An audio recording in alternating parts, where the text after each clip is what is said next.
The year is 1703. A cold wind cuts through Edo, Japan's capital, as 47 men kneel in the snow. Their master is dead, their honor shattered. But tonight, they will reclaim it not with victory, but with blood. Each man carries 2 blades, one to kill, one to die. Their enemies lie slaughtered, their vengeance complete. Now, the shogun's verdict awaits. Death by their own hands. One by one, they will plunge daggers into their stomachs, slicing through flesh until their lives spill out. This is not murder. This is seppuku, the samurai's sacred act of self-destruction.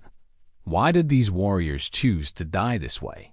What drove an entire caste to worship death as fiercely as they fought for life? Welcome to the Blood Archive, where history's darkest truths refuse to stay buried. The samurai were Japan's warrior elite, bound by bushido, a code of honor that demanded loyalty, courage, and, above all, mastery over death. From the 12th to the 19th centuries, their world was one of unrelenting violence, where swords carved empires, and failure meant ritual suicide. Seppuku, the act of self-disembowelment, was not just punishment, but a sacred rite, a way to restore honor, appease ancestors, or defy shame. This script explores the samurai's blood-soaked legacy, from the chaotic Sengoku period to the rigid Tokugawa shogunate, revealing how their obsession with honor birthed a culture of terror, both for their enemies and themselves. We'll uncover why men embraced such gruesome deaths, how their rituals shaped Japan, and what their story whispers about the human soul's capacity for devotion and destruction. In the late 12th century, Japan was a land of warring clans. The Heian period's delicate courtly culture crumbled as regional warlords, or daimyo, armed their followers to seize power. From this chaos rose the samurai, a warrior class whose name means to serve. By 1185, the Minamoto clan's victory in the Genpei War established the first shogunate under Minamoto no Yoritomo, cementing the samurai as Japan's ruling elite. Their code, bushido, literally the way of the warrior, evolved over centuries, blending Zen Buddhism, Shinto spirituality, and Confucian ethics. It demanded absolute loyalty to one's lord, indifference to pain, and a willingness to die without hesitation. Seppuku emerged as the ultimate expression of this code. Unlike Western notions of suicide as despair, seppuku was a deliberate act of agency. A samurai might perform it to protest injustice, atone for failure, or follow a fallen lord into death. The ritual was meticulous: a white kimono, a short blade called a tanto, and a second, a trusted ally, to behead the samurai after the initial cut. By the Sengoku period, a time of near-constant civil war, seppuku became a grim hallmark of samurai identity, as common as battlefield slaughter. The Kamakura shogunate formalized samurai power, but it also sowed the seeds of their obsession with death. Loyalty to one's lord often meant sacrificing family, friends, or self. In 1331, when Emperor Go-Daigo rebelled against the shogunate, samurai like Kusunoki Masashige faced impossible choices. Kusunoki, a loyalist, fought to restore imperial rule but was betrayed by his own emperor. Ordered to march to his death in the Battle of Menatagawa, he complied, then performed seppuku with his brother, their blood sealing their defiance. Primary sources, like the Taiheiki Chronicle, describe the scene.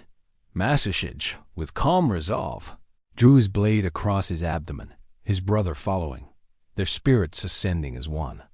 The Sengoku, or Warring States, period was Japan's darkest hour. Clans clashed for supremacy, and samurai lived in a state of perpetual war. Seppuku became both punishment and privilege.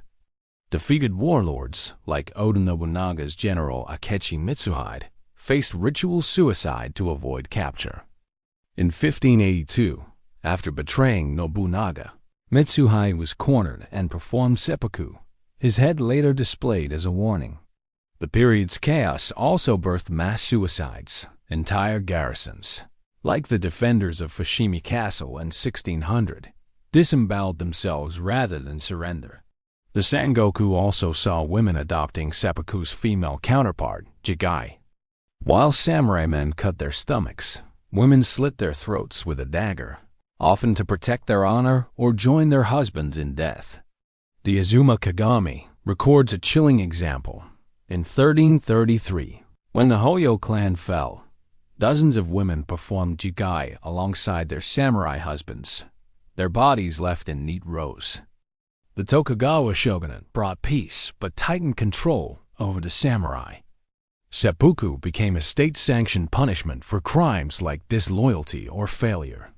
The shogun could order seppuku to humiliate a samurai or his family, turning honor into a tool of oppression. In 1657, when daimyo Matsudra Tadatoshi failed to quell a rebellion, he was forced to perform seppuku, his clan stripped of status. The ritual's public nature, often performed before witnesses, amplified its terror, a reminder of the shogun's power. Yet seppuku also remained a voluntary act. The 47 Ronin incident of 1703 is its most famous example. After their lord, Asano Naganori, was forced to commit seppuku for attacking a corrupt official. His 47 retainers swore vengeance. They spent 2 years plotting, then stormed the official's mansion, killing him and his guards. Knowing retribution awaited, all 47 performed seppuku, their graves now pilgrimage sites. The Chushingura tale, a dramatized account, quotes their leader, Oishi Yoshio, "We die not for glory, but for loyalty. Our blood is our oath." In the prelude to the Battle of Sekigahara, Samurai Tori Mototada defended Fushimi Castle for Tokugawa Ieyasu. Outnumbered, he wrote a final letter to his son. It is not the way of the warrior to be shamed and avoid death. As the castle burned, Mototada and his men performed seppuku, their blood soaking the floorboards. His sacrifice delayed the enemy, securing Ieyasu's victory and the Tokugawa shogunate's rise. Though outside our timeline, the 20th century writer Yukio Mishima's seppuku reflects the ritual's enduring grip. In 1970, Mishima attempted a coup to restore imperial rule, then committed seppuku when it failed. His act, described in The Sea of Fertility, was both a homage to samurai tradition and a cry against Japan's modernization. Mishima's death reminds us that the blood code lingered, haunting even the modern era. Why did samurai embrace such a gruesome death? Psychologically, seppuku was a mastery of fear.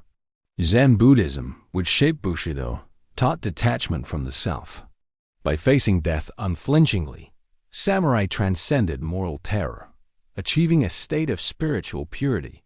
Anthropologically, seppuku reinforced social order.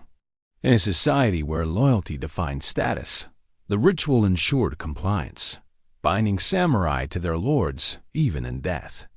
Yet the horror of seppuku lies in its paradox. It was both empowerment and oppression. For some, it was freedom, a final act of agency in a rigid hierarchy. For others, it was a cage, enforced by a culture that equated shame with annihilation.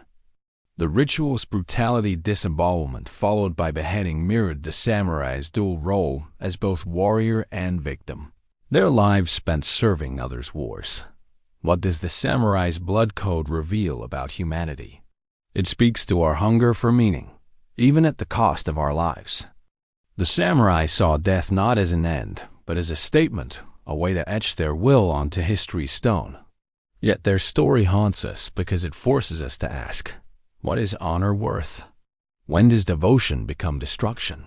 The samurai's blades are long sheathed, but their ghosts still whisper, to live for something greater than yourself is to flirt with oblivion. In 1703, 47 men knelt in the snow, their blood staining the earth. They died not for victory, but for a code that demanded their lives.